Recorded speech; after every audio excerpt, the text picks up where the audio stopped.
जब मैंने अपनी फिटनेस जर्नी स्टार्ट करी थी तब मेरा बॉडी वेट था 39 केजी और क्रिएटिन ने मेरे को मसल बिल्ड करने में, वेट गेन करने में और कॉन्फिडेंस बिल्ड करने में सबसे ज़्यादा हेल्प करी। और मेरे पास सबसे ज़्यादा जो क्वेश्चंस आते हैं वो यही आते हैं, does creatine cause hair loss? What's up guys, this is doctor Dissection. If you are new here, let me clear one thing. I don't talk based on myth, I only talk based on what I have done on my own body.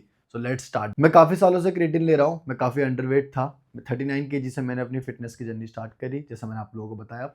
तो मैं जो भी बात करूंगा यहाँ पे वो रहेगा क्रिएटिन से रिलेटेड, क्रिएटिन को यूज करने से रिलेटेड एंड क्रिएटिन के साथ जो सारे हम अपने फैक्टर्स है ना वो जो सही करने हैं उससे रिलेटेड। तो जब मेरा वेट 39 केजी था स्टार्टिंग के टाइम पे, तो मेरी एक्चुअल प्रॉब्लम वेट लॉस तो थी नहीं, मेरी थी वेट गेन करना। और क्रिएटिन ने मुझे 3 चीजों में हेल्प करी। स्ट्रेंथ इंक्रीज, दूसरी चीज थी फुलनेस जो बॉडी में आफ्टर पंप आती है अपनी, और तीसरा था कंसिस्टेंसी। जब मेरी स्ट्रेंथ इंक्रीज हुई तो मैं और वेट को उठा पाया, मेरा प्रोग्रेसिव ओवरलोड हुआ। और हम जानते हैं कि strength is equals to progressive overload is equals to growth. दूसरी चीज थी फुलनेस, बॉडी का जो आफ्टर वर्कआउट पंप आता है। मेरे को पंप काफी अच्छा लगने लगा वर्कआउट के बाद का। मेरी थोड़ी बॉडी के अंदर बेटर बेटर रिजल्ट्स दिखने लगे थे पंप के टाइम पे, जब मैं अपना वर्कआउट करके खत्म करता था। तीसरी चीज थी कंसिस्टेंसी। जब मेरी स्ट्रेंथ भी बढ़ गई, मेरा आफ्टर वर्कआउट पंप भी अच्छा हो रहा है, तो वो तो कंसिस्टेंसी में ऑटोमेटिकली कन्वर्ट हो जाएगा, बिकॉज हमें जैसे रिजल्ट्स मिलने लग जाते हैं हम अपनी कंसिस्टेंसी पे उतर आते हैं। कोई भी XYZ हम अगर काम कर रहे हैं और हमें जैसे रिजल्ट स्टार्ट हो जाते हैं आना, तो हमारी कंसिस्टेंसी भी बनना स्टार्ट हो जाती है। इनिशियल फेज जो होता है, जब हमारे रिजल्ट्स नहीं आ रहे तो हमारी कंसिस्टेंसी डगमगाती है। जैसे ही हमारे रिजल्ट आना स्टार्ट हो जाते हैं, हमारी कंसिस्टेंसी भी उसी तरह से बढ़ने लग जाती है, उसी तरह से उसके साथ चलने लग जाती है। और इसी कंसिस्टेंसी ने मेरी बॉडी काफी चेंज करी। कोई मैजिकल पाउडर नहीं था, वो मेरी कंसिस्टेंसी थी। कंसिस्टेंसी के बैक साइड के जो क्रिएटिन के रोल्स थे वो ये सारे थे। क्रिएटिन कोई स्टेरॉइड तो है नहीं, क्रिएटिन कोई हार्मोन तो है नहीं। क्रिएटिन बेसिकली आपकी बस एनर्जी को स्टोर करता है, जिससे आप जब अपना नेक्स्ट डे वर्कआउट करने जाओ तो आप और पुश कर पाओ। कोई डायरेक्ट कनेक्शन हमारे हेयर लाइन से नहीं है। मतलब सिंपल है, it's help your muscle to store more energy so you can like push yourself more, that's it. अब सबसे बड़ा मिथ, हेयर लॉस। अब मैं तुम्हें ये प्रॉपर क्लियर बताता हूँ थोड़ा सा। क्रिएटिन हेयर लॉस नहीं करता। अगर क्रिएटिन हेयर लॉस करता तो सारे पावर लिफ्टर, सारे एथलीट, सारे बॉडी बिल्डर सबके सब टकले होते। हेयर लॉस कुछ और चीजों पे डिपेंड करता है, जैसे कि आपके जेनेटिक्स, आपके हॉर्मोन्स, आपके न्यूट्रिशन, आपका लाइफस्टाइल।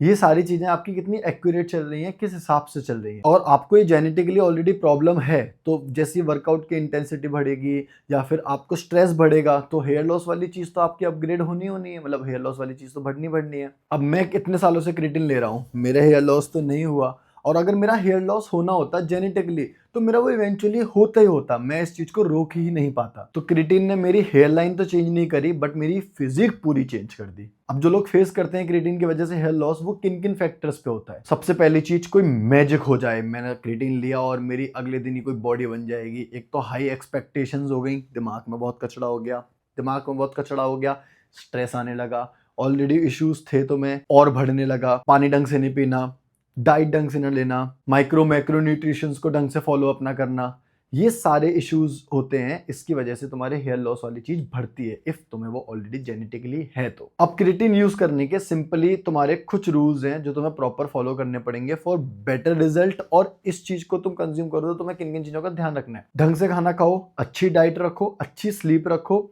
2 से 5 ग्राम क्रिएटिन एवरीडे लो, किसी भी टाइम पूरे दिन में कभी भी लो। बट सबसे इंपॉर्टेंट, 5 से 6 लीटर पानी जरूर पियो। और एज अ बिगनर, अगर तुम सोच रहे हो कि तुम्हें क्रिएटिन लेना चाहिए नहीं लेना चाहिए, वो तुम्हें हेयर लॉस की प्रॉब्लम देगा, तो उससे पहले तुम 3 चीजों पे ध्यान दो। क्या तुम प्रॉपरली ट्रेनिंग कर रहे हो? क्या तुम इनफ पानी पी रहे हो? क्या तुम कंसिस्टेंट हो? क्रिएटिन तुम्हारा हेयर लॉस नहीं करेगा, तुम्हारी इनकंसिस्टेंसी ग्रोथ को लूज करेगी। 39 केजी से की हुई स्टार्ट मेरी जर्नी 72 केजी तक मेरी क्रिएटिन ने काफी हेल्प कर रही। तो मेरा हेयर लॉस नहीं हुआ, मुझे कंसिस्टेंसी जरूर मिली, मेरे को मसल ग्रोथ जरूर मिली। तो तुम अपने आप से पूछो, like, are you ready for it? So guys, now you tell me, what do you think? Have you ever use creatine, और तुम अभी भी इन मिथ्स की वजह से डरे हुए हो?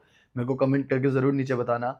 मैं एज वेल एज अपनी पूरी ब्लैक फ्लैग कम्युनिटी तुम्हारे कमेंट को जरूर पढ़ रही है। Like and share with someone who is scared of creatine, शायद तुम्हारे दोस्त की भी हेल्प हो जाए। And subscribe for real fitness.